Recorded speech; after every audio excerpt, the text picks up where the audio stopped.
Muy buen lunes para todos, ¿cómo andan? Bienvenidos a Fácil Desviarse.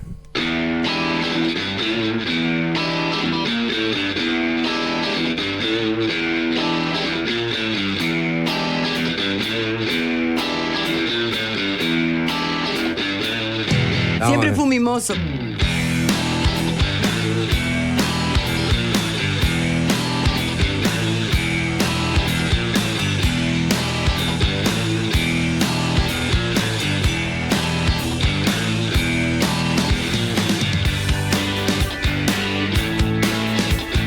Hola Nicolás, ¿qué tal? Hola Sapo, ¿cómo andamos? Muy bien, por suerte. ¿Qué tal Jorge Valmeli? Hola, Sas. Buenas tardes para vos, buenas tardes para @Alvin Green, emperador de la consola, el sostenedor de este tinglado. ¿Cómo andás, querido? Está el Pulpa ahí, ¿no? Haciendo su magia. Pulpita, ¿cómo andás? @Ubique Macana, Macarena Saavedra, estuvo tirando pasos en una fiesta electrónica de semana, ¿no? Nada de eso, ¿no? Intentó escalar, claramente no lo logró, ¿no? Porque si no, no sería un intento. Es el año del... ¿Qué año? A nivel chino, ¿qué año es este, Jorge? El de la serpiente. Serpiente. ¿César, vos sos serpiente en el horóscopo chino? No era. No escucha nada. Mono de agua. Mono de agua. Mono de agua, es verdad. ¿Puedo pasar un chivo rápido? Sí. Sí, obvio. Mi canal de YouTube, mis redes. Sí. Video especial del debate del 80. Ujú. Fue hace una semana, se cumplía 45 años del plebiscito. No llegué porque tuve que hacer unos videos comerciales para unas agencias. Voy con una semana después, pero si les interesa el tema, un video largo basado en una nota de Escalnar del que pasa del año 2000. Trabajo que quiero compartir acá con ustedes y con toda la audiencia. Muchas gracias. Claro que sí, vayan a @César Giacosa, canal de YouTube, que es el Switcher Master estrella de la transmisión espacial del canal de YouTube de esta emisora que es FM del Sol. Está Pablito Puente, una institución del enlace comunicacional entre emisora y el público. Buenas tardes para todos. La que todos esperaban, la comilla política diaria de la mano de Nicolás Batalla. Bueno, ¿qué hay? Es una semana... Yo sé que estamos todos igual en bajada, ¿no? Pero es una semana... ¿Soy? ¿Eh? ¿Soy? No. No sé, no tengo la fecha concreta. Pero lo que digo es que... Hoy no. Estamos todos ya con la cabeza pensando en que se termina el año, pero quedan cosas importantes para pasar. Ahora, el miércoles, por ejemplo, va a estar la interpelación a la ministra de Defensa, Sandra Lasso. El miembro interpelante va a ser Javier García. Va a ser un momento interesante de la vida, del año parlamentario. Yo creo que es uno de los mojones fuertes cuando pasemos raya, ¿no? No desde el punto de vista quizás de las consecuencias políticas que pueda tener, porque es una interpelación en el Senado. Va a ser un cruce de reproches. Va a ser un cruce de reproches, pero bueno, me parece que va a ser más interesante esa que la interpelación a José Carlos Maía por el tema de la JUTEP. Un tanto deshilachada, pero no, a mí me interesa, te diré que... ¿Te interesa más ese tema? Me interesa, sí, digo, sí, no sé, hay que ver, pero me interesa realmente cómo defiende el gobierno la actuación de los miembros del oficialismo de la JUTEP. Me interesa cuál es la defensa conocer formal. los argumentos, pero parece un poco ya... Pero no tenés que defender nada. No tenés que defender nada. Lo que se va a decir es que los directores del oficialismo de la JUTEP actuaron por sí y ante sí, que no hubo una injerencia del Poder Ejecutivo.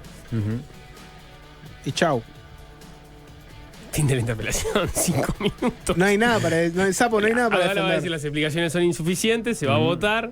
Puede ser que Maía no la va a picantear. Ahí es en diputados igual, ahí Sí. el resultado puede ser distinto. Ahí vas a tener el show de Sí. Salle, Sí, vas a tener... las mociones, ¿no? Las mociones. Las mociones de los cuadros chicos. Sí, Sotelo, capaz que buscando también perfilar ahí una moción. Claro, puede No. ser. Sí. No va a ser el interpelante esta vez, el interpelante va a ser Pablo Nadal. Perrón, hay que haber Perrones. Claro. Que es lo que ha pasado en algunas otras instancias de ese tipo, son interpelaciones, son las que se negocian más son las mociones de Cabildo Abierto y de Identidad Soberana. Bueno, eso es una de las cosas que va a estar pasando. Va a estar Mario Cardama en las barras. No sé, no creo. sería todo un ¿No? acontecimiento, ¿no? Una pancarta. Con un pedazo del barco. Busco respaldo, alguien tiene garantía. Algo así sería la pancarta. Pará, o sea que Nico lo que dice es que estamos en plan bajada, pero hay tiempo para meter una última jugada maestra. Bueno, sea en la interpelación o sea en otro lugar. Podemos verlo así. La última jugada del herrerismo, por ejemplo. No por última de que sea la última, sino la última de que es la última que se hizo hasta ahora. The Last Dance No, del herrerismo, no lo estaba hablando Bueno, en para ese algunos, sentido. para algunos puede estar en un Last Dance, porque viene muy golpeado el herrerismo. Bueno, no. Yo te diría que están ya en modo reorganización. De hecho, hemos visto en estos meses señales, o semanas capaz, señales con Martín Lema, por ejemplo, que se fue de la 404 y está armando un nuevo sector. Hay que ver ahí si no termina habiendo, ¿no?, espacio para una alianza. No sé, la cuestión es que el herrerismo tenía congreso este fin de semana y ahí hicieron una jugada vinculada al presupuesto. Ya sabemos, el presupuesto salió del Senado, iba a diputados como tercera cámara. Hoy se votó en la comisión y mañana se pasa al plenario, y ahí hay algunas dudas sobre cómo se pueden mover integrantes de la oposición, porque el herrerismo este fin de semana en el Congreso marcó posición y dijo que iba a votar en contra del proyecto de presupuesto, de alguna forma desmarcando la posición que había manejado el Partido Nacional de que no iban a dejar al país sin presupuesto y que por lo tanto votaron en general en diputados en su momento cuando fue primer cámara, votaron en general en el Senado, más allá de que después hubo discusiones a la interna de cada proyecto, pero se podía esperar que hubiese algo parecido en la tercera cámara, más allá de que es lo único que votás, por sí o por no. Bueno, el herrerismo marcó posición que no, y de hecho fue lo que terminó votando la comisión de presupuesto integrada con Hacienda, que lo vota hoy el proyecto. La oposición termina votando en contra del proyecto. Ya no solo los diputados la oposición del herrerismo, sino toda la oposición, el Partido Nacional, el Partido Colorado, el Partido Independiente. Cabildo Abierto, que es la pregunta de, bueno, fue quien les dio los votos en diputados cuando fue primera cámara, no integra la comisión de presupuesto y por lo tanto no marca votos acá. Con lo cual, bueno, vas al plenario con esas dudas de qué va a pasar con los actores de la oposición. Más allá de que algunas señales ya se han visto y uno puede decir, va a haber presupuesto. O sea, Cabildo Abierto, según Cabildo Abierto, gente de Cabildo Abierto, en principio sí estarían votando. Sí. Pero bueno, vos podés decir, hay un movimiento a ver si se logran más votos negativos de lo que se podría esperar en primera instancia. ¿Cuál es el argumento que han puesto arriba de la mesa desde el herrerismo para marcar esta postura? Que ya habían hecho un esfuerzo en diputados para mejorar el proyecto que había enviado el Poder Ejecutivo, que algunas de esas cosas se entienden que se mejoraron, que en algunos casos es simplemente que algunos artículos que entendían que no eran buenos en el presupuesto quedaron por el camino cuando el proyecto terminó ingresando a la Cámara de Senadores, pero dicen que, bueno, el proyecto aprobado en el Senado, ahí lo que vieron es que, haciendo uso de las mayorías que tiene el oficialismo en la Cámara Alta, se habían introducido algunas modificaciones que dicen, lo decía por ejemplo Juan Martín Rodríguez, no terminaban respetando la realidad que existe en el Parlamento, y es que esas mayorías del Senado no las tiene el oficialismo en diputados, que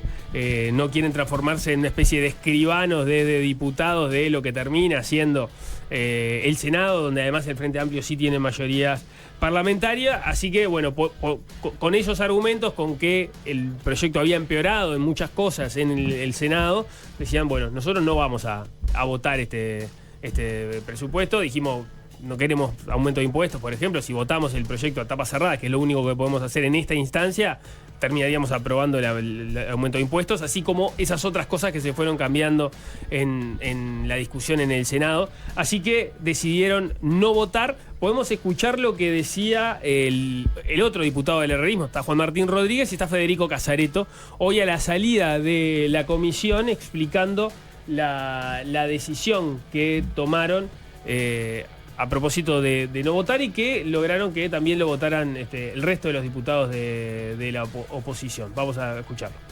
Bueno, el Partido Nacional en su conjunto transmitió que tanto en diputados como en el Senado nosotros dimos el voto a favor en general para habilitar la discusión del presupuesto. Y aquí en la Cámara de Diputados se dio un gran trabajo y nosotros entendimos que se habían logrado muchísimas mejoras. Esto no fue lo que sucedió en el Senado, donde obviamente también nuestros compañeros senadores acompañaron el voto en general, pero después el Frente Amplio volvió a instalar todo lo que aquí había sido mejorado, en el caso nuestro, instalando un montón de medidas que para nosotros hacen este presupuesto absolutamente invotable. Si bien el partido va a tomar la decisión final mañana en la reunión de bancada previa a la sesión de la Cámara de Diputados donde se va a tratar este tema, hoy en la comisión todos votamos en contra de este presupuesto. Nosotros entendemos que lo que ha venido del Senado en este momento, por ejemplo, modificaciones al tema impositivo, donde el Partido Nacional dijo muy claramente que no iba a votar aumento de impuestos, si nosotros terminamos votando estas modificaciones, estamos terminando de convalidar algo que nosotros no estábamos de acuerdo. Bueno, por ahí la posición del Partido Nacional. El Partido Colorado, si no me equivoco, se reunía ahora en el correr de esta tarde también para definir posición. El Partido Colorado ya votó dividido en la primera instancia en la Cámara de Diputados. Puede que ocurra lo mismo. Puede que ocurra lo mismo con el Partido Nacional, que en general no tiene, no mandata la acción. En general tratan de generar consensos, pero no siempre terminan votando igual. Me consta que había algunos diputados del Partido Nacional que tenían cierta molestia porque entendieron que de alguna forma el herrerismo se había cortado solo, que había también una movida de perfilismo, pero bueno, después se verá que se termina haciendo. Está casi cantada la participación de Cabildo Abierto, de que va a votar. No sé por qué te causa gracia la discusión presupuestaria. No me causa gracia. El perfilismo. ¿Cómo damos por sentado el perfilismo en la política, ¿no? Y lo cual está bien. Porque uno puede entender que... Porque tengo entendido lo mismo, que entre el Partido Nacional dijimos, estos se cortaron solos justamente para marcar perfil dentro del partido, es decir, son, digamos, los más acérrimos detractores de este gobierno. Bueno, el herrerismo, una vez más, pero que se use la palabra perfilismo me causa gracia. Pero es así, porque hay que ver, después va a haber libertad de acción y eventualmente pondrán sus matices los otros sectores del Partido Nacional, capaz que no son tan duros y no son tan contrarios a tantos artículos del presupuesto como sí enumeró el herrerismo, pues son varios artículos, varios temas en los cuales ellos entienden que no están dispuestos a votar, o sea, que están en las antípodas. Sí. Ahí están los perfilismos en todo caso, ¿no? En qué cosas te opones. Hay un tema de las compras de empresas con perspectiva de género, por ejemplo. ¿No? Eso lo marca dentro de las cosas que no comparte el herrerismo. Pongo ese ejemplo como para decir que está bueno que a veces, porque son en los momentos en los que realmente vos conocés cuál es el perfil de un sector político en tu partido político. En las discusiones del presupuesto, donde se debaten todo tipo de cosas que hacen al país, ¿no? Desde las modalidades de compra del Estado a modelo de gobernanza del sistema penitenciario a temas impositivos. Sí, hasta por ahí nomás, porque a veces cuando sos oposición tenés siempre, le pasó al Frente Amplio en el periodo pasado, uno puede pensar que también ocurre en cierto modo con el Partido Nacional, el Partido Colorado ahora, vos podés pedir más, porque no sos el que va a terminar pagando, claro, ¿no? por eso entonces podés hacerte eco de una serie de reclamos que si sos el gobierno, de repente no las atendiste cuando eras gobierno. Digo, sin importar quién es quién. Claro, pero había temas que no tienen tanto que ver con la plata y sí con formas de ver cómo se gobierna. ¿No? O cómo se encara con cosas el lado públicas. de los impuestos, por ejemplo. Con el lado de los impuestos o con el lado de las compras estatales. Por poner dos ejemplos en donde vos como sector puedes marcar perfil, ¿no? Y no tienes... Porque después está lo otro también, bueno, el cupo para maestros comunitarios para personas con discapacidad. Bueno, eso capaz que decimos, capaz que si eras gobierno y la frase era corta, bueno, tenías otra mirada. Bueno, acá decís, bueno, ya que somos oposición, pidamos y pidamos. Pero hay otros temas que me parece que te permiten a vos marcar tu propio perfil dentro de tu partido. Sí. Después hay otra situación y es, porque ¿cómo ingresamos a la discusión presupuestal al inicio? Con la duda de si el Frente Amplio iba a lograr o no los apoyos suficientes para poder aprobar un presupuesto. De hecho, en determinado momento, no recuerdo dónde, al ministro de Economía se le había hecho la pregunta de qué pasaba si no conseguían aprobar un presupuesto. Él dijo que le parecía que ese escenario no estaba planteado, que se iba a conseguir. Pero llegó a decir, porque era la pregunta, dijo, bueno, que se imaginaba muy difícil que un ministro de Economía pudiera seguir si no le aprobaba el Parlamento su presupuesto. Y ahí empezó un run-run y una discusión que no estaba en el sentido, me parece, de la expresión que él daba, pero pero era la pregunta y esa fue la respuesta de qué pasaba si el gobierno se quedaba sin presupuesto, ¿no? Y me parece que fue incluso utilizado desde el Frente Amplio en determinado momento, al punto que el Partido Nacional sale en respuesta a decir, no, nosotros no vamos a dejar el país sin presupuesto. Y se apuran a de antemano decir, nosotros vamos a votar en general, que fue lo que hicieron en diputados y fue lo que hicieron en el Senado. Ahora, ¿qué hizo el Frente Amplio después? Más allá de que a la interna de los artículos, en muchos casos se votaron cosas en conjunto, pero con esos apoyos en general salieron a decir, bueno, estos presupuestos son los presupuestos que vienen con mayor apoyo político en años, porque mirá con cuántos los aprobaron. En general los presupuestos se aprobaban con los votos solo del oficialismo y acá, claro, tenías los votos de la oposición, pero que no era un respaldo con las dos manos al presupuesto. Era el compromiso político de que si lo que estaba por arriba de la mesa era si se iba a dejar el gobierno, si se quería tironear el gobierno al punto de dejarlo sin presupuesto, no. Se asegura el presupuesto en general y después se discute para adentro. Pero me parece que con esa otra vuelta que se le dio a remarcar por el lado del oficialismo la cantidad de apoyos que había tenido este presupuesto a niveles históricos, bueno, también... Hiciste una de más. Claro, le das el pie que decís, bueno, está perfecto, sacalo solo con los votos de Cabildo entonces, porque nosotros en realidad no nos gustan el aumento de impuestos, hay otras cosas que no nos gustaban, entonces no te lo votamos. Dicho eso, suponiendo el escenario que no salga, no se vote de manera afirmativa el presupuesto, porque ponele que Cabildo Abierto se baja y no es lo que está diciendo Perrone está diciendo, vos dabas la información, lo habló también con la diaria, Perrone está diciendo que va a votar, eso pasaría a la Asamblea General. En la Asamblea General, si vos mirás oficialismo y oposición, están empatados en votos, porque los dos que le sobran en el Senado al Frente Amplio son los dos que le faltan en diputados, entonces quedarían empatados. Ahí sí se puede abrir la discusión artículo por artículo. Entonces ahí vos tendrías presupuesto, eventualmente tendrías que consensuar y empezar una discusión medio rápido, pero bueno, sobre los artículos polémicos, a ver cuáles terminan entrando y cuáles no. Todos se quieren ir de vacaciones. Yo creo que sí, es lo que yo haría después de 2 rondas como tuvieron de discusión presupuestal de 45 días y 45 días súper intensas. Se soba la barba Jorge Valmeri con ganas de opinar. No tengo mucho para decir. No, es clásico caso de ética de la convicción versus ética de la responsabilidad, ¿no? O sea, tenés por un lado dejar al gobierno sin presupuesto y después tenés las ganas de mandar un mensaje a tus votantes sobre tus convicciones políticas. En un escenario, vos votás algo que no te gusta, porque bueno, ya fue parte de toda una negociación larga, donde te cedieron en algunas cosas, vos tenés que ceder en otras, y bueno, terminás votando como para mostrar un respaldo político.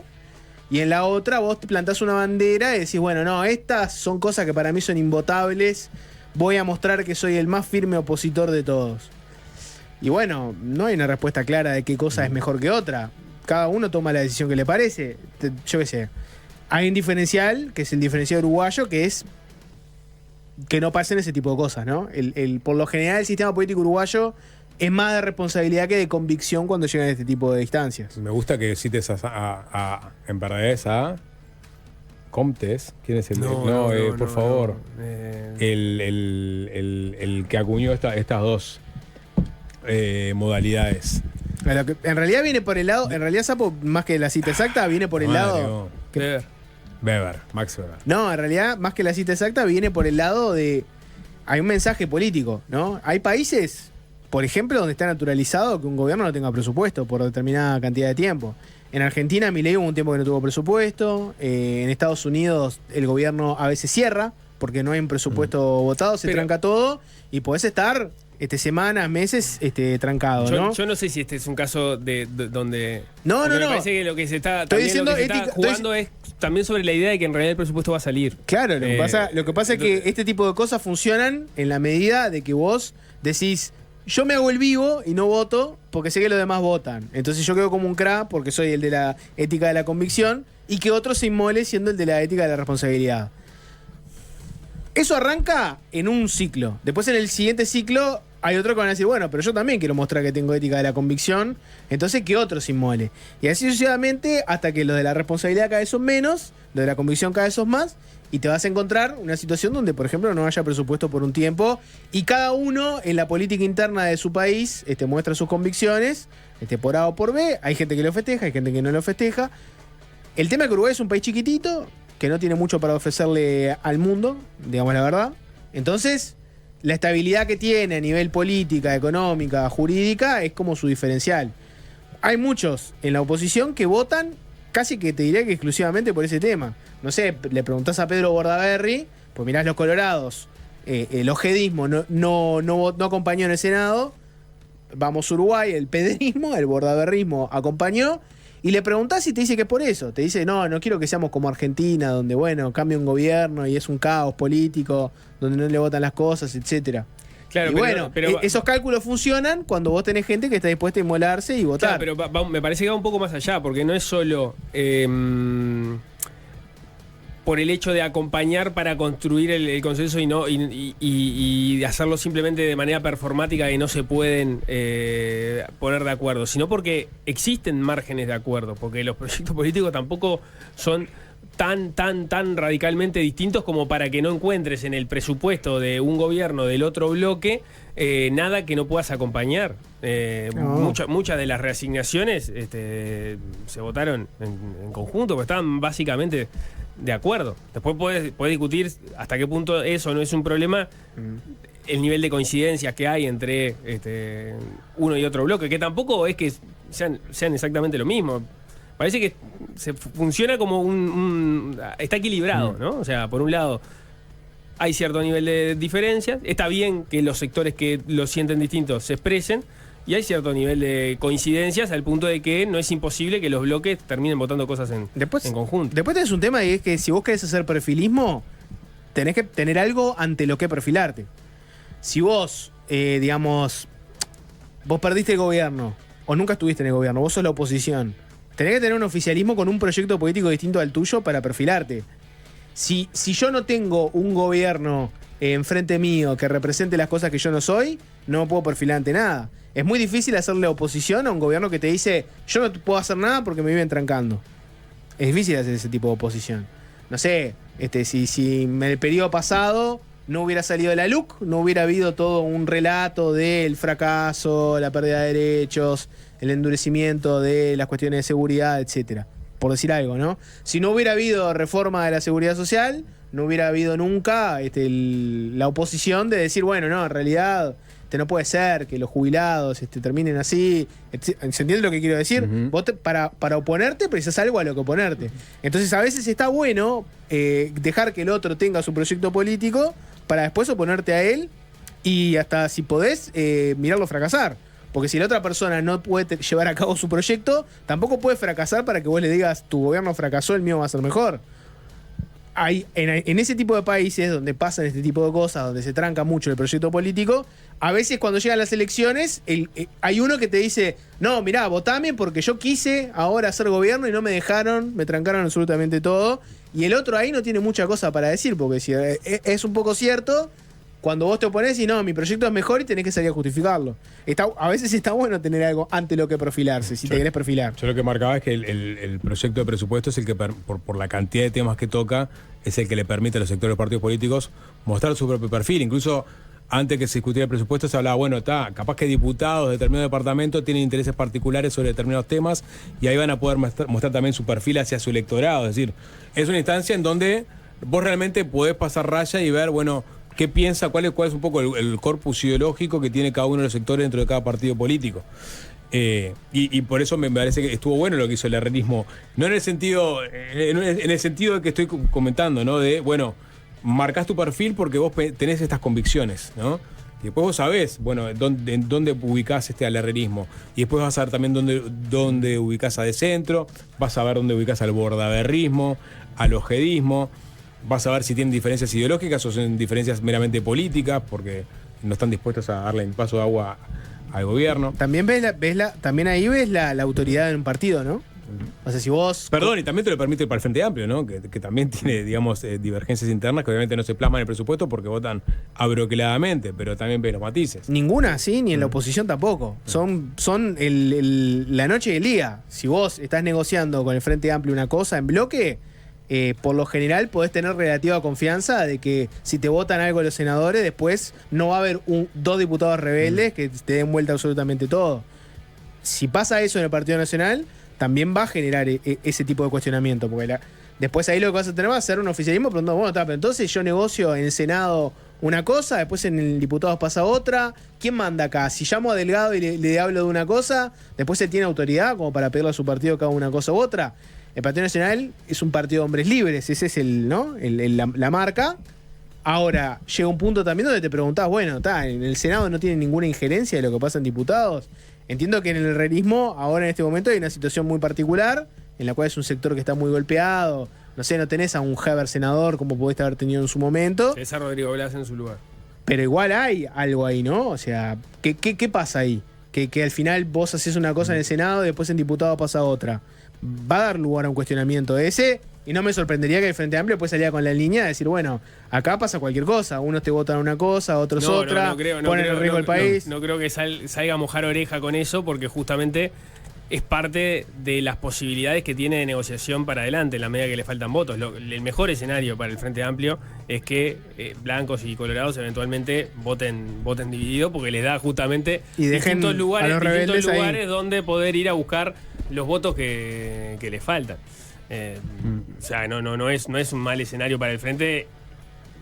Me parece que no sería la mejor estrategia que salgan a camisetearle eso, precisamente. Por otro lado, hay que ver qué pasa el año que viene con esa homogeneidad del Frente Amplio, que sí que es verdad que tienen la tradición de votar en bloque, salvo problemas puntuales como ocurrió en su momento con Darío Pérez. Pero este era un año muy especial, había que aprobar el presupuesto, se estaban estrenando en esto de no tener mayorías parlamentarias en diputados.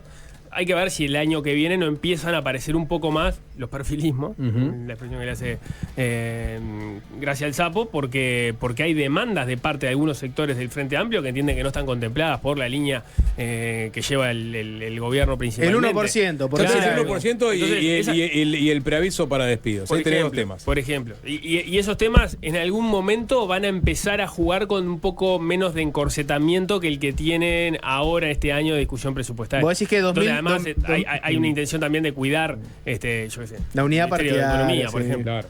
¿Vos decís que 2026, el año en que vamos a ver al Partido Comunista jugando más libre? Bueno, seguro que el 2026 es un año... Está jugando libre ahora, donde ¿no? puede jugar un poco, pero pueden jugar... Para mí estas discusiones se van a venir, porque además está lo otro. ¿Solo el Partido Comunista ve con simpatía, por ejemplo, el tema del 1%? No, ¿O son claramente. más sectores? No, Y tenés entonces, sectores y tenés o legisladores puntualmente. claro, entonces, ¿y en qué momento se van a empezar a expresar? Fuerza Renovadora se pronunció este fin de semana ambiguamente. Ambiguamente, sí, ambiguamente. Yo no tomaría eso como salir, como los dolores de cabeza que eventualmente le puede terminar teniendo el gobierno con este tema Se pronunció en más contra. adelante. Tampoco. Si no te Sí, pronuncias no. O sea, respaldó la línea que viene llevando el gobierno hasta ahora, ¿no? Sí. Pero dijo que lo del 1% claramente es no contempla interesante. eso. Hay que ser interesante, Bueno, pero hay que ver que no impacte en el modelo de crecimiento. Lo que no va a impactar en el modelo de fácil desviarse es la pausa que tenemos que hacer ahora, porque se viene otro Eso. bloque más de No comidilla. hay música. Sí hay música. Este bloque se llamó Sacándole jugo a una piedra. En el próximo vamos a tener... Cuando decís piedra, ¿lo usás como sinónimo de revista? No, como sinónimo de, bueno... Ojo con la canción que vas a pasar ahora. No, sí. Para empezar, no des por sentado que vas a pasar una canción ahora. Sí, la di por sentado. Para empezar, no lo des por sentado. ¿Por qué? Porque venís de esta, ¿no? Yo te voy a leer algunos comentarios tóxicos de la gente que pide vulgaridad. Me desespera, es el chinga chilinga de este año, en los descuentos lo metió el Batracio, por eso se quejaba de los comentarios de YouTube. Es como un auto eléctrico trancado en ruta 8.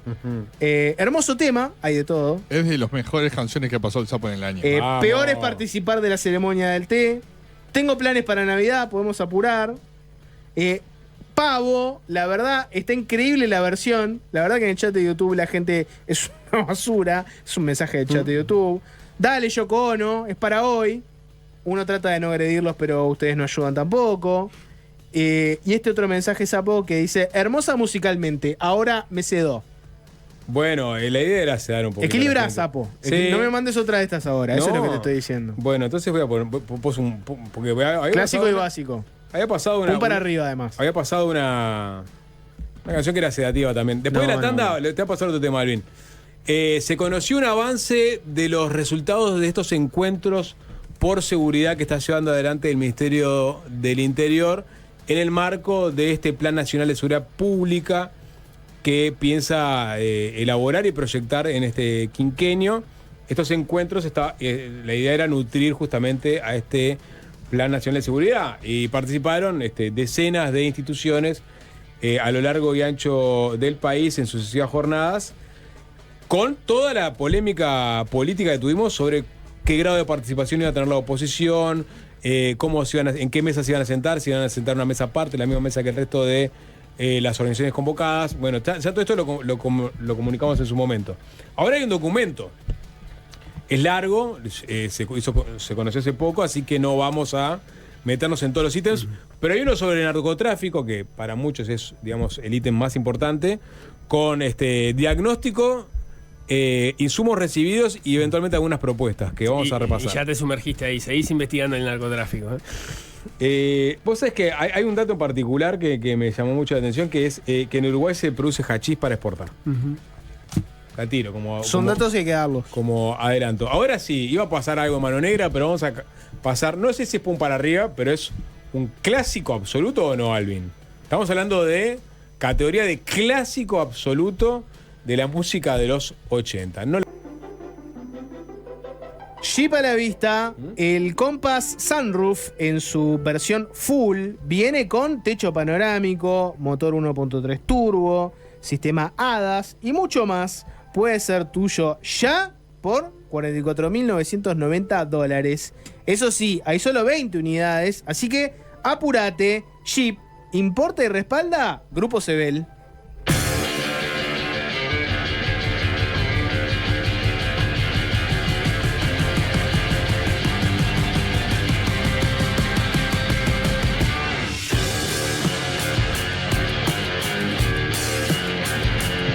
Rage Against de cortina sonando. Vamos a meternos con el... Vos te vas a meter nuevamente con el narcotráfico, Sapo. Sí, una vez más. Tuya, Sapo. Sácame el cuadro. ¿Qué pasa? ¿No querés aparecer? Síntesis de los encuentros por seguridad elaborado por el Ministerio del Interior, enmarcado en el Plan Nacional de Seguridad Pública. Esta síntesis fue presentada hoy, el documento ya está circulando. Es un documento extenso, son 120 páginas.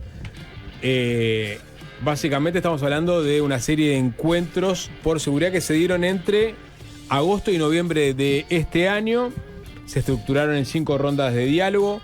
Hubo unas 2 primeras que tuvieron un carácter sectorial, donde se convocaron a representantes del sector productivo, organizaciones de la sociedad civil, agencias públicas, la academia y los partidos políticos con representación parlamentaria, con excepción de identidad soberana. Claro. Aparece explicitado. Y después hubo otras 3 rondas donde se organizaron mesas temáticas especializadas profundizando en 7 ejes prioritarios para el Plan Nacional de Seguridad Pública. Es decir, hay mucho tema que se trató a lo largo de estos meses, estructurado en diferentes ejes.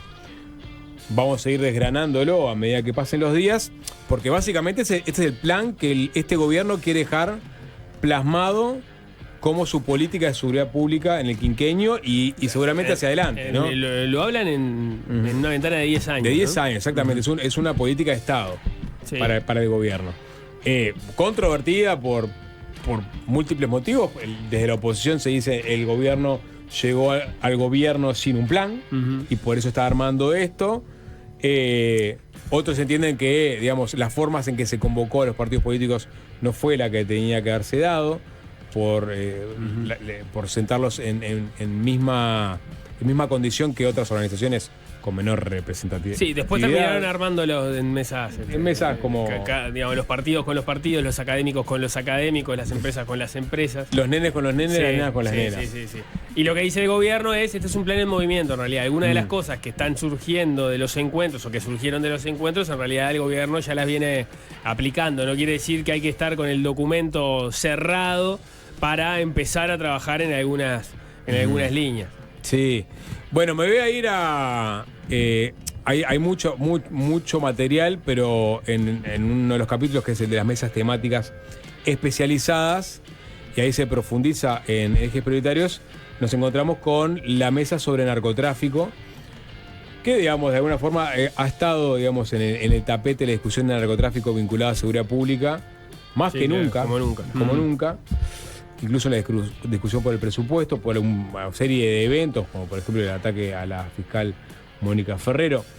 Pero dice en este capítulo, en la presentación, se confirma que que Uruguay está transitando de un rol predominantemente de tránsito a convertirse en un hub de almacenamiento y operaciones logísticas para el crimen organizado transnacional, evidenciando un creciente participación de estructuras criminales en el territorio nacional. Es una conclusión a la que arriban después de esta serie de encuentros. Dice, se concluye que... No suena novedoso, es algo que se viene diciendo. No, pero bueno, queda plasmado en un documento. Por ello se concluyó que el desafío trasciende la represión policial para demandar respuestas integrales que combinen la interdicción efectiva, la desarticulación de redes financieras, la prevención territorial y políticas de drogas basadas en la evidencia. Bueno, después habla de la cantidad de instituciones que participaron de estos encuentros. Evolución del rol de Uruguay, del país de tránsito al centro logístico. Eso es una de las novedades que la evidencia estaría empezando a confirmar. Es decir, somos un centro logístico para el tráfico de drogas. Dice en una parte de este documento que la competencia criminal ha migrado de las disputas territoriales hacia el control de las operaciones de acopio y logística, lo que implica un mayor arraigo de las estructuras criminales y vínculos más profundos con la economía formal. A esto se suma la diversificación de actividades. Y acá aparece una novedad. Para mí la primera novedad... Perdón, Jorge, te está dando la espalda porque está mirando mucho a Nico, ¿no? Tranqui. Porque no puedo. Tengo que mirar a la cámara y así mirar los dos. Dice, la Policía Nacional reportó indicios de producción local de cannabis. Producción local de cannabis, ninguna novedad. No. Y hachís para exportación, superando el rol puramente logístico. Digo, el cannabis se sabe que se produce legalmente para consumo interno, ¿no? Acá aparece la novedad que hay producción para exportación. Y la novedad de que hay hachís, también producción de hachís para exportación. El hachís es un derivado, la resina del cannabis, ¿no? Sí, lo marihuana no es novedad porque ha sido parte de la discusión a propósito, por ejemplo, de los mercados grises, ¿no? Exacto. No es tan loco igual, ¿no? Pero que sea para exportación. Si ya producís cannabis, producir esto otro no es tan, no es un desvío tan grande. Si me dijeras se produce cocaína, ahí sí estaría choqueado, ¿no? Pero bueno. No, está bien, pero uno pensaba siempre que en todo caso había producción ilegal de cannabis para el consumo local. Que te pongan arriba de la mesa que hay producción ilegal o legal o gris de cannabis para exportación. No soy un experto, Sapo, capaz que vos nos podés iluminar, pero en Europa se consume, ¿no? Sí, mucho más que acá. Exactamente, en Europa es mucho más popular. Sí, claramente. Asimetría de capacidad frente al crimen organizado transnacional. Es un subcapítulo de este capítulo. Dice, se destacó la evolución hacia operadores más grandes y focalizados con estrategias de infiltración institucional preventiva a largo plazo, algo que venimos discutiendo también bastante. Como ejemplo se citó el caso de familias albanesas en Holanda, que posicionaron estratégicamente a sus miembros en la administración portuaria durante décadas, ilustrando una planificación generacional. Acá, no sé si está hablando de que los albaneses después se vienen acá, está hablando del caso holandés, me imagino, ¿no? Sí. Y que puede ser un caso para Uruguay. Corrupción e infiltración del Estado. Otro tema del que venimos discutiendo, por ejemplo, si hay que poner filtros a las personas que entran a la fiscalía. A la fiscalía, claro. Sí. ¿Qué tan corruptos somos? ¿Cuán corruptos somos? Acá habló el Poder Judicial, que expresó preocupación por la infiltración en la propia fiscalía y la judicatura. Lo que venimos hablando. Pero no se avanza mucho más en Pues es una síntesis, Saúl. casos específicos. Debilidades en controles, ¿no? Para el caso del narcotráfico. Dice el documento que el modelo del aeropuerto de Carrasco se considera eficiente, o sea, el pequeño tráfico, ¿no? Porque en definitiva por el aeropuerto de Carrasco no puedes pasar grandes cantidades. Pero se reportaron fallas recurrentes en los escáneres en puntos fronterizos clave. Dice, la geografía del país con sus extensas rutas terrestres y fluviales agrava esta vulnerabilidad. Hay que mejorar el control de los escáneres en frontera. Desarticulación financiera y patrimonial.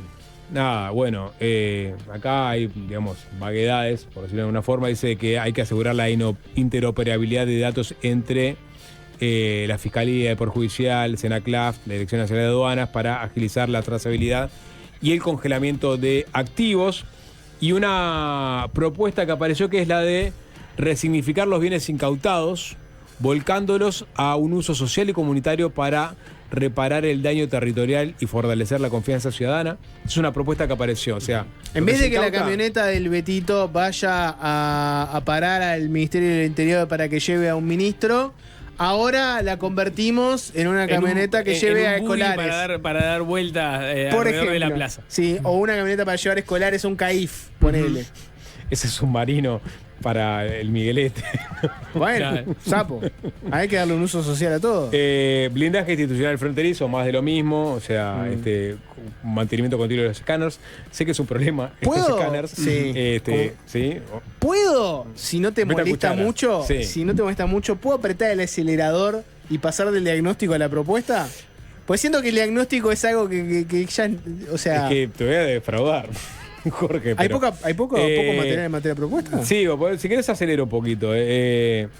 No me digas que precisamos escáneres porque ya lo sabemos. Bueno, eso es lo que te quiero porque decir. Apretame se el identificó acelerador, sapo. como una inversión indispensable el fortalecimiento de todo el sistema de justicia, incluyendo juzgados, defensorías y fiscalías especializadas. Precisamos más fiscalías, dale. Choqueados. Choqueados. Pero ¿no? está el presupuesto.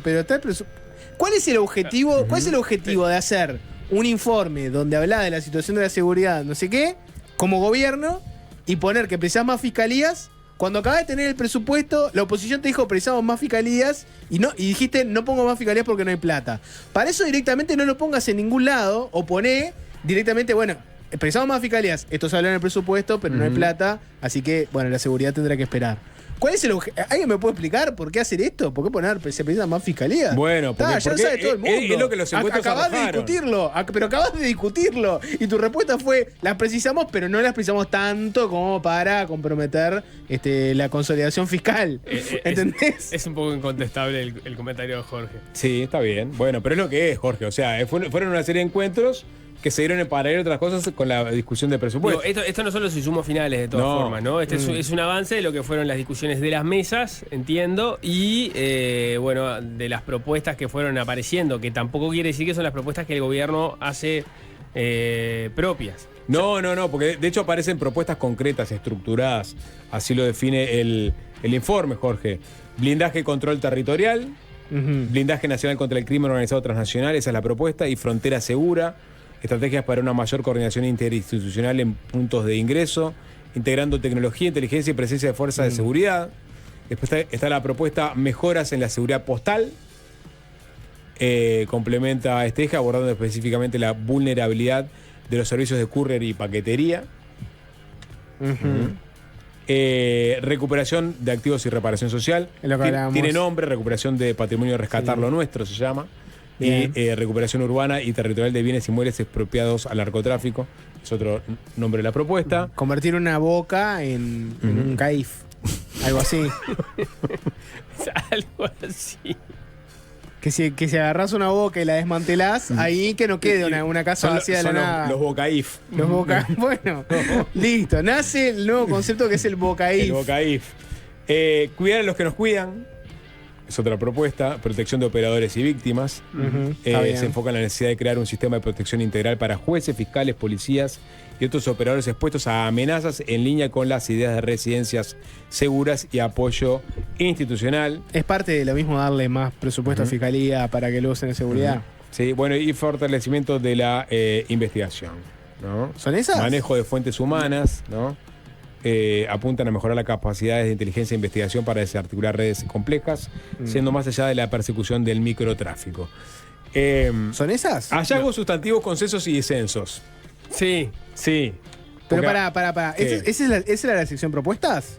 son propuestas estructuradas que aparecieron en los encuentros. Ajá. No es que sean las propuestas del Ejecutivo del Ministerio Interior. Está, porque digo, son cosas que ya venimos escuchando desde hace tiempo, ¿no? Bueno, más tecnología, más blindaje a la frontera, más inteligencia. Está lo del Bocaif.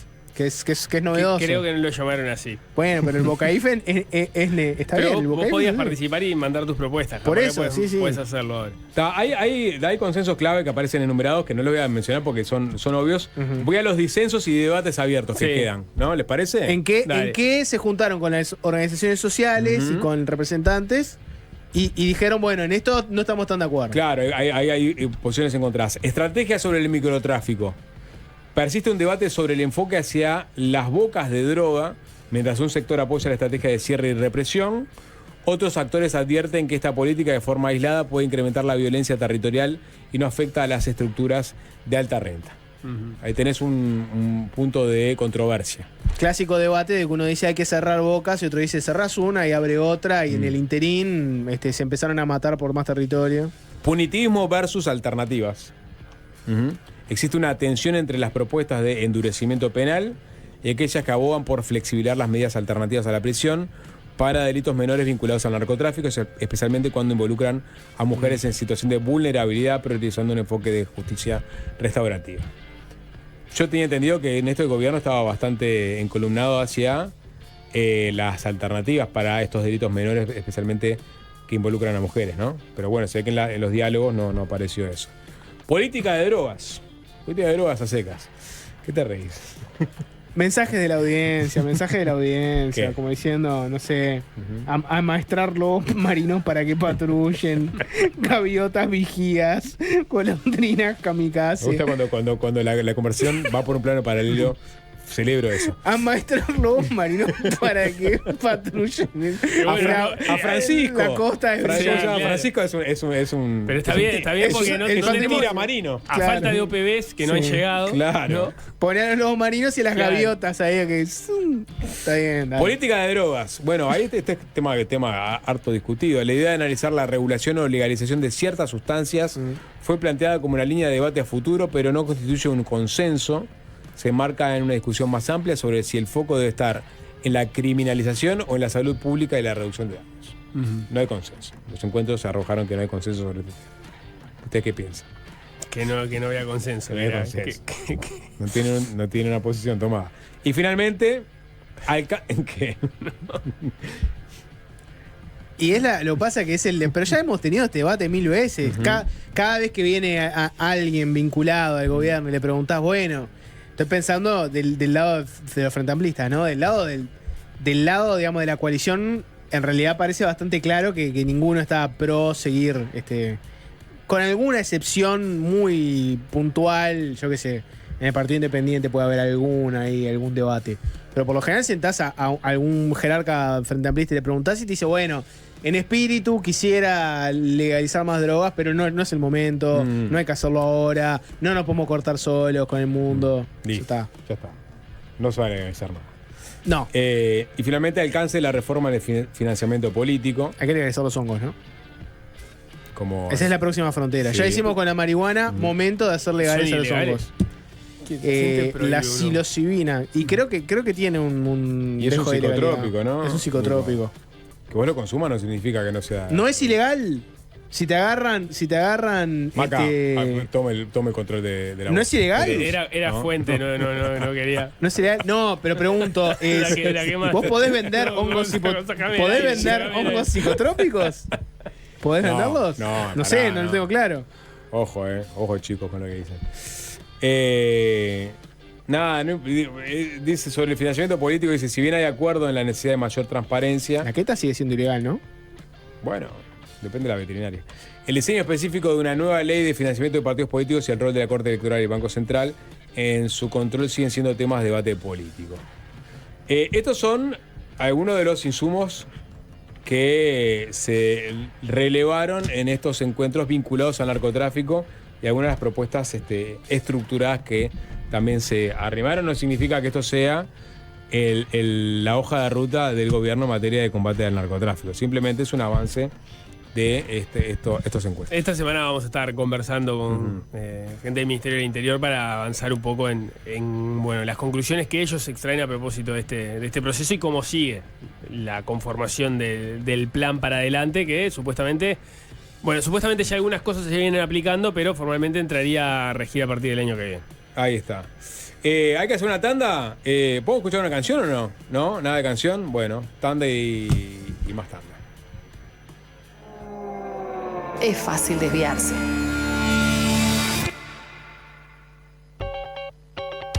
Lactolate de Conaprole está de oferta a 73 pesos. Ahora los... No comentamos que la nota de Julio María Sanguinetis en Voces trascendió fronteras y llegó a Argentina, Infobae, ¿no? Podemos darnos crédito de que... Yo creo que tiene que ver con que vos pusiste el ojo ahí. Los quitamos Sí. todos. No, lo agitaste vos. Es el único que leyó esa nota. Digo, de nosotros tres. De nosotros tres. Yo no le he leído todavía. El expresidente de Uruguay, Julio María Sanguinetti, recordó, esto es Infobae, que tuvo 20 peleas a las trompadas en el Congreso. ¿Qué te parece? Es el título de la nota de Infobae. Y bueno, y ahí se explaya sobre las declaraciones de Julio María. Nada, quería decir eso nomás. Hay otro Colorado Sapo que tuiteó hoy. Después de un tiempito sin hacer mucho mensaje. Andrés Ojeda puso bienvenida a @MariuVidal al Comité Ejecutivo Nacional del Partido Colorado. Hablando de María Eugenia Vidal, que va a estar hoy, lunes 8 de diciembre, a las 19:30 horas, en el Hotel Cottage. Cupos limitados. Y va a estar María Eugenia Vidal, la ex gobernadora de la provincia de Buenos Aires, junto a Nicolás Albertoni, el ex vicecanciller uruguayo, organizado por el Instituto Joaquín Suárez del Partido Colorado, Sapo. Andrés Ojeda comunicó este evento al que me imagino que va a estar yendo. Y bueno, sí, me imagino que sí. Bueno, hablando de Ojeda, Jorge, gracias. Esto lo publica hoy La Diaria, después otros medios también se hicieron eco. Informe estudio del Frente Amplio que hoy tenía mesa política, ¿no? Sí. Había mesa política donde otras cosas iban a tocar el tema Andrés Ojeda y su eventual accionar inconstitucional al presentar la revisión de una causa en la que estaba trabajando en Fiscalía, cuando la Constitución impide a los legisladores interceder frente a, por ejemplo, servicios descentralizados. Informe de estudio del Frente Amplio marca que Ojeda debería perder la banca y sugiere al Senado aprobar una resolución por mayoría simple. ¿Quién elaboró este informe? El constitucionalista José Corseñac, ex senador del Frente Amplio, si no me equivoco, ¿no? José Corseñac. Vos sabés que ahí me sacás apurado. No tengo. Perdón, no tengo. ahora... No digo que no, digo que no lo tengo presente. Está, perfecto. Sí. Casi seguro que sí. Pero en todo caso no importa. Seguro que fue. Seguro que es un frente amplista. Sí, senador, reelecto en varias oportunidades. Tres periodos consecutivos de senador del frente. Dice lo siguiente: la mesa política del Frente Amplio tratará este lunes, lo que estamos diciendo, ¿no? Este informe elaborado por Corseñac sobre la posible violación de la Constitución por parte de Ojeda. Ahí cuenta un poco el caso. En el escrito de Corseñac, al que tuvo acceso la Diaria, el abogado concluye que el Senado debe dictar una resolución declarando que Ojeda ha perdido su cargo legislativo conforme a lo dispuesto en el artículo 124 de la Constitución. Dicha resolución, se agrega, supondría un acto administrativo del Senado, para lo cual basta la simple mayoría de los votos en la Cámara Alta, que en este caso el Frente Amplio tiene por sí solo. ¿Y cómo fundamenta Corseñac? Bueno, sostiene que el Senado debería dictar una resolución de este tipo, ya que es el verdadero y único procedimiento para que la violación de lo prohibido en el artículo 124 tenga la consecuencia de provocar al infractor, o sea, Ojeda, la pérdida inmediata del cargo legislativo.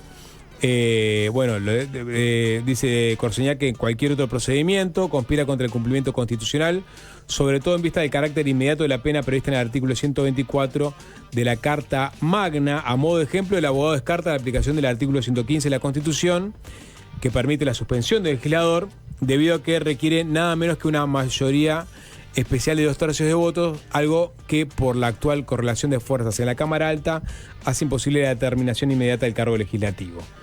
Dice que añade que la resolución recomendada no elabora una solución, esto es el cese del señor Ojeda como senador, sino que pone de manifiesto, o sea, declara una situación ya establecida. Es decir, esto pasó, lo que hay que hacer es accionar. En la medida que se constata que existió la violación de la Constitución, se entra enseguida en la consecuencia que establece que él se lo desvincula del Senado. Ese es el razonamiento que sigue Corseñac, para lo cual, y eso es lo más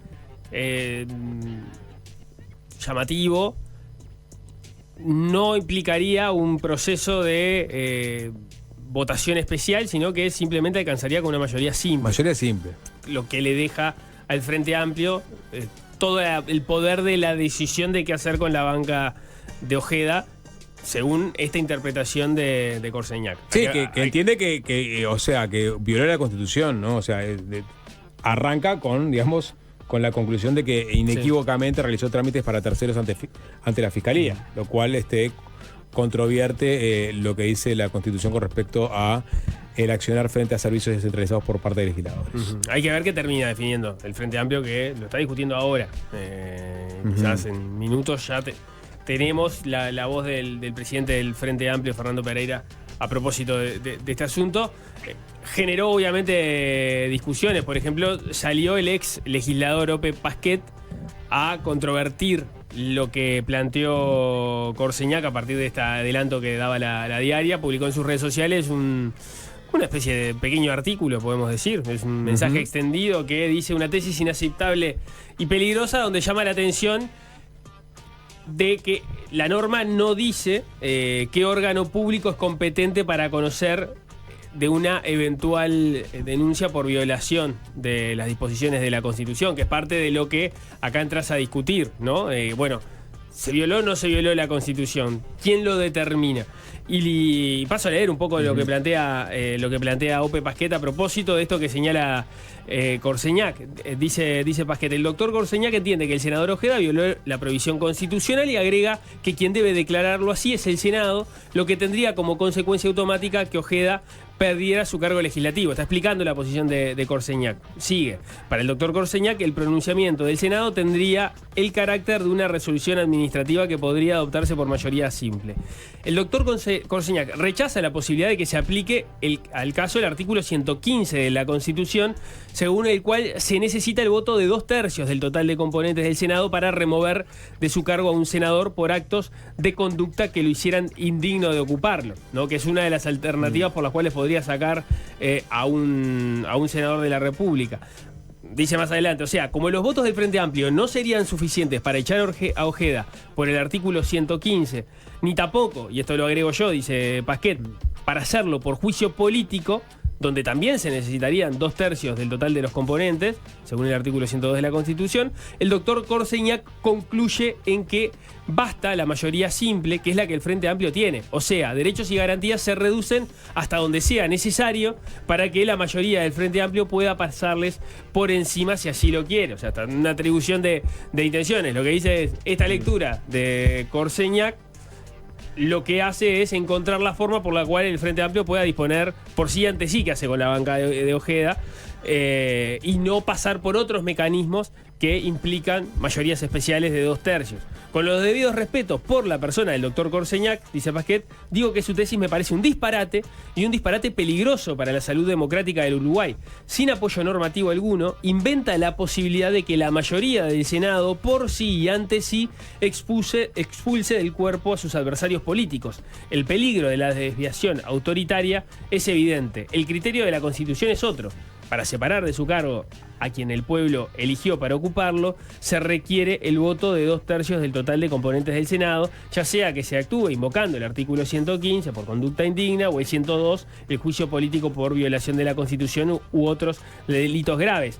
La exigencia de mayoría especial, necesariamente pluripartidaria en nuestra realidad política, es una indispensable garantía contra la tentación autoritaria de los oficialismos de turno, cualquiera fuere su color político. Y ahí pasa otro tema que ha estado en la discusión, que estaba en la discusión desde antes de que apareciera la situación de Ojeda, sino que se discutía a partir de la situación de Álvaro Danza, que es la propuesta de Robert Silva, que en realidad, si no me equivoco, es a partir de idea del propio Ope Pasquet. La presenta Robert Silva a partir del trabajo que hizo junto con Pasquet, que atribuye una competencia a la Suprema Corte de Justicia para decidir casos como el del senador Ojeda. En realidad, cuando se presenta la propuesta era casos como el de Danza, pero vienen al caso. En esa discusión de biblioteca sobre si se está ocupando inconstitucionalmente un cargo o no, que haya quien defina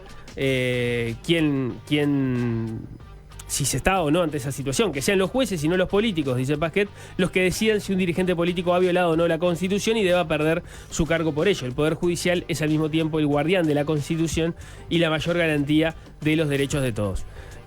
Por ahí, Pasquet que evita expedirse sobre el fondo. Sobre la constitucionalidad o no del accionar de Andrés Ojeda en este caso. Habla de lo que dice Corseñac, pero no dice nada sobre si Ojeda violó o no la Constitución. Sí, por lo pronto en este posteo no dice nada al respecto. Sí señala lo que él entiende como peligroso el hecho de que a través de esta interpretación se le pueda dar la potestad a un oficialismo cualquiera, en este caso concreto al del Frente Amplio, para tomar estas decisiones, que entiendo no es que lo puedas hacer en cualquier caso, es a partir de la interpretación de este artículo en particular, situaciones donde está en discusión si se aplica o no el 124, porque es el que tiene esa curiosidad de que tiene la sanción en el mismo lugar donde dispone la infracción. Eso no pasaba con el 200 y por eso la discusión respecto al caso de Danza era otra en un primer momento. No era si debía o no dejar cesar el cargo inmediatamente, sino en un momento podía ser, bueno, que cese las actividades que son inconstitucionales porque están ante una incompatibilidad. Acá lo que se dice es, el 124 es, si vos incurrís en esta situación, automáticamente deberías dejar de ser parte del cuerpo, y entonces pasa a ser la discusión de, bueno, ¿cómo se dispone eso en caso de que interpretes que sí cometiste esa situación que está comprendida en ese artículo? Claro, ahí Corseñac dice, Ojeda ya tendría que ser desplazado de la Cámara de Senadores porque violó la Constitución y ese artículo señala que automáticamente quedás afuera. ¿Cómo ejecutás eso? Y ahí dice, cualquier otro procedimiento conspira contra el cumplimiento constitucional, y habla de 115 que son con mayorías especiales. O sea, tenés que abrazarte a la solución más simple. En este caso es mayoría simple, que es lo que existe en el Senado. ¿Qué pasaría en otra situación de correlación de fuerzas? Es la pregunta, ¿no? Si el Frente Amplio fuera minoría en el Senado, por ejemplo, y tuvieras que ejecutar el cese de Ojeda de esa Cámara, y tenés a la oposición abroquelada que hace otra interpretación. Claro, pero por eso lo que dice Pasquet es ojo, porque justamente para casos tan extremos como la remoción de un senador de la República, el constituyente ha pedido mayorías especiales que en la realidad política del país implica necesariamente acuerdos pluripartidarios. Digamos, porque tenés que tener dos tercios del total de los componentes de la Cámara. Acá es una mayoría simple, ni siquiera es la mitad más uno. Porque de repente te faltan senadores y entonces vos, con menos de la mitad del total de los componentes, podrías llegar a constituir una mayoría simple. Pero me parece que Corseñac entiende que es un trámite y hay que encontrar la herramienta más a la mano para ejecutar este trámite. Claro, bueno, en la medida que haya situaciones que están puntualmente definidas, que implican las mayorías especiales, lo que implica es simplemente constatar la situación. Y eso podés hacerlo con una mayoría simple. Qué lindo sea usted su propio constitucionalista, ¿no? Porque a uno le gusta opinar y opinás de lo que sea. Pero me parece que el argumento de Ope es interesante como un ejemplo de lo político sobre lo jurídico, ¿no? Acá tenés a un ex legislador diciendo, esto me preocupa políticamente. Ojo, porque esto puede ser usado como una herramienta el día de mañana para que un oficialismo con una mayoría empiece a bajar a opositores. Me parece que ahí hay algo, ¿no? Plantea eso. No, entiendo que no. Al contrario, lo que él dice es, está claro que no está muy definido cómo es el procedimiento. Entonces vos tenés que salir a interpretar cuál es el procedimiento para sacarlo. Yo quiero la interpretación más garantista para los legisladores. Claro, pero esa es una postura política, porque otra postura puede ser, yo quiero una interpretación lo más garantista para lo que está en la Constitución. La Constitución dice que no podés tramitar cosas frente a terceros. Afuera, no me interesa a ver qué pasa, los derechos de los senadores. Los derechos de senadores afuera. Acá lo que dice es que si vos hiciste esto, te tenés que ir. Porque no es necesariamente lo que sea más garantista para la Constitución, porque se supone que los dos quieren interpretar la Constitución. Lo que dice Ope es, ojo, que la Constitución, cuando habla de sacar senadores, manifiesta mayorías especiales. Eso es cuando habla de sacar senadores, por ejemplo, por un juicio político. En determinados casos. Que un juicio político yo te lo puedo hacer si el día de mañana quiero echar a alguien porque sí. El juicio político, si yo lo hago porque vos gastaste, no sé, te fuiste con con los viáticos, te los quedaste. ¿Te quiero hacer un juicio político por eso? Podría. El tema acá es que son cosas distintas. La Constitución, para un acto, te dice inmediatamente que quedas afuera y te dice, en el caso de un juicio político, precisás 2/3, no sé qué. Pero para el otro no establece cómo es el procedimiento. Claro, pero el acto de equiparar las dos cosas y decir vale lo mismo es una postura política. De decir, yo quiero lo más garantista posible para el senador. Dale los 2/3. Se entiende tu punto. De todos modos, ambos están rellenando. Sí, claro. Ambos están interpretando. Claro, Uno pide una interpretación lo más garantista posible con los políticos porque teme que el día de mañana esto se use como una herramienta para que un oficialismo empiece a sacar opositores así, lo más fácil posible.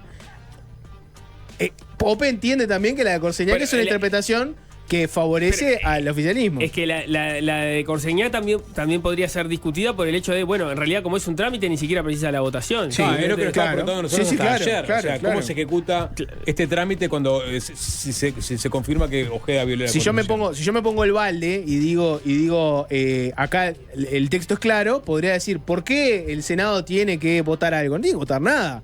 En todo caso, hagan una cartita que diga, esto pasó. Sea constitucionalista por un día. Es urgente, Maca, debate constitucionalista sobre este tema. Urge. Bueno, la semana que viene, mañana, pasado, cuando sea. Rizzo y Correa Freitas. Sí, quiero ese debate. Listo, Maca, se posta esto. Antes fin de año, no, me dice que no, ni pedo. Correa Freitas no está hablando hasta que Ojeda no difunda el informe que le hizo a Ojeda. Así que ese entiendo que... Pero Rizzo habló, por ejemplo. Rizzo Corseñac también. Sí, Rizzo sí, es un término medio, lo que dice. Lust. El loco Lust. Fleitas también, Luis Fleitas. 10 constitucionalistas acá, todos saben. Maca, Corseñac, Lust y Rizzo. ¿Sabes lo que es urgente? La tanda es urgente. Fácil desviarse. Mucho contenido nos queda por delante en este programa. 19.02. Vamos con la cotización del dólar en este momento. Fede Cuba, ¿cómo andás, querido? Y ¿qué más puedo decir? Hola, Tanito.